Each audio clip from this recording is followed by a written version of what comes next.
13ই June থেকে 11ই জুলাই এই 28টা দিন তাকে নিয়ে অনেক কথা, অভিযোগ, পাল্টা অভিযোগ, এমএমএস এর চাটুলতা থেকে বুদ্ধিজীবীদের প্রতিবাদ, অনেক কিছু ঘটে গেছে তাকে নিয়ে। তিনি পিঙ্কি প্রামাণিক। সবকিছুই দমদম সেন্ট্রাল জেলের মধ্যে বসে লোকমুখে বা খবরের কাগজের মাধ্যমে জানতে পেরেছেন পিঙ্কি প্রামাণিক। 11ই জুলাই জামিনে মুক্ত হয়ে সেন্ট্রাল জেল থেকে বেরিয়ে তিনি কি বলছেন, কে এই অভিযোগকারিনী, কেনই বা এমন সমস্যায় পড়তে হলো পিঙ্কি প্রামাণিককে, কিভাবে ফিরে আসবেন, জীবনের মূল স্রোতে ফিরতে পারবেন নিজের কর্মজীবনে, পুলিশের বিরুদ্ধেই বা আজ কি বলছেন পিঙ্কি, সব প্রশ্নের উত্তর নিয়ে এক্সট্রা টাইমের সঙ্গে একান্ত সাক্ষাৎকারে পিঙ্কি প্রামাণিক। পাশের বাড়িতেও ভাড়া থাকতো, ওর স্বামী হঠাৎ ছেড়ে চলে যায়, দিয়ে আমাকে বলে তোমার বাড়িতে থাকতে জায়গা দাও, তাই আমি দিয়েছিলাম। আমার কাজ টাজ করে দিত আর আমার থাকতো বাড়িতে।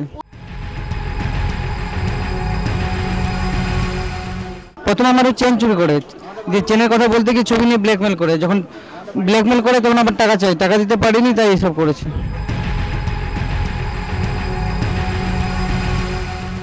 আমি আমাদের রেলের কোয়ার্টারে ছিলাম, যার কোয়ার্টারে থাকতাম তাকে আমি বলেছিলাম বিষয়টা, উনি ভালো মতোই জানতেন, তার জন্য ওনার নতুন কোয়ার্টার ছিল, বলছে তুমি আমার কোয়ার্টারে থাকো। আমার চেন হারিয়ে গেছিলো, সেটাও আমি অফিসে বলেছিলাম, ও চুরি করেছে সেটাও বলেছি, আমাকে ব্ল্যাকমেল করেছে সেটাও আমি বলেছি।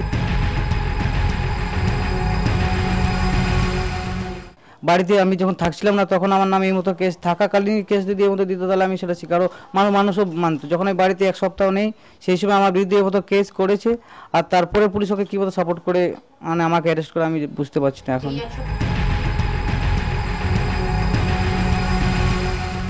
তার আগে আমার জ্ঞান ছিল, কিন্তু আমাকে ওইখানে জবরদস্তি নিয়ে গিয়ে জবরদস্তি মেডিকেল করেছে পুলিশ, পা হাত বেঁধে দুটো, আর মেডিকেল করেছে ডাক্তাররা। আমার মনে হয় না আমি আবার মানে সেই মতো যে মতো আগে থাকতাম সেই মতো থাকতে পারবো। আমি কেন কি আমার সাথে অনেক কিছু ঘটনা ঘটে গেছে, সেটা মানে বলতেই মানে মানে খারাপ লাগছে। তো আমি চাইবো সমাজসেবা যদি কিছু করতে পারি মানুষের, দিয়ে আমি তাই করবো।